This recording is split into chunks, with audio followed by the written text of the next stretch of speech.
In today's video, I'm going to go over the difference between a paperback and a hardcover whenever it comes to self-publishing your cookbook.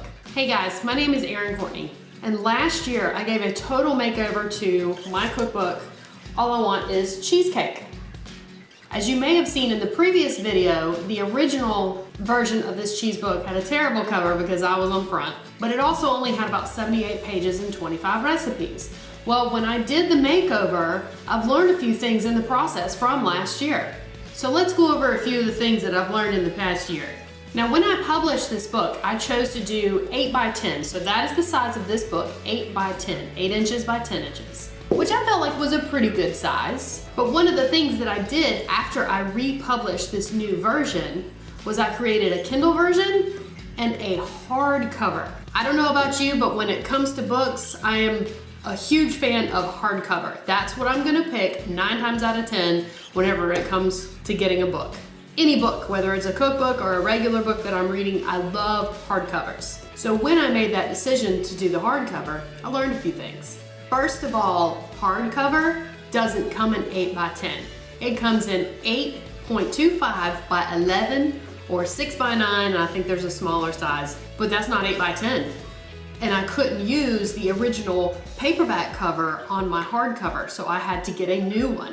I went back to the designer on Fiverr and I reached out to her and asked her to design an 8.25 by 11 hardcover version for me. And one of the differences that I noticed was the spine. So the spine on the original paperback is white. It doesn't match the pink. And I noticed that when I first got it done. Not a huge deal, you know, it wasn't my preference.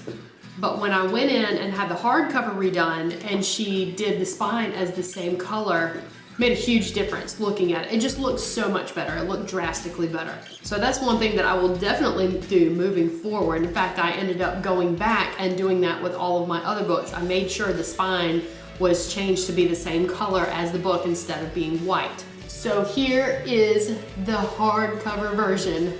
It looks so much better. Feeling it in my hands, I did go with the matte cover for the hardback, or the hardcover, and then the paperback is the glossy. You can tell a little bit of a difference in the shade of the color, but it doesn't bother me. And look at the spine, it's the same color. It looks so much better. I just love the feel of a hardcover book. Now, another thing with the interior, when you make a hardcover book, the interior is not standard color, it's premium color, which is more expensive. So when I took the interior and I transferred it from being an 8 by 10 to 8.25 by 11, it gave me more room for pictures.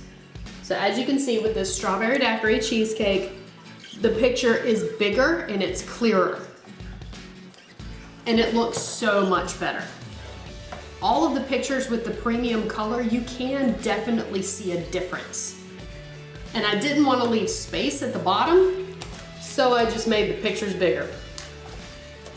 And if you're wondering why there's a strawberry daiquiri cheesecake recipe in here, it's because there's an entire chapter called Happy Hour Cheesecakes where all of the recipes have liquor in them.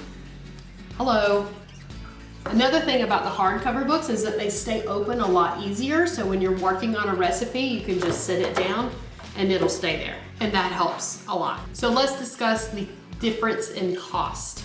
The paperback with the standard color is $14.95, and I get $2 in royalties. The hardcover with premium color interior is $29.95, and I get 57 cents in royalties. Big difference. The good thing is I'm not looking to get rich off of writing these cookbooks. I just really enjoy doing it. So taking a hit on the royalties for a better quality item, that's totally fine with me. And it's always better to have more options whenever you want people to buy your books on Amazon. And yes, these books are published through Amazon KDP. So if you want to check out my cookbooks, I've posted all the links below so where you can take a look at them. I hope this video has helped you on your journey to self-publishing your own books. And stay tuned for more videos because I got so much more to learn. See you next time.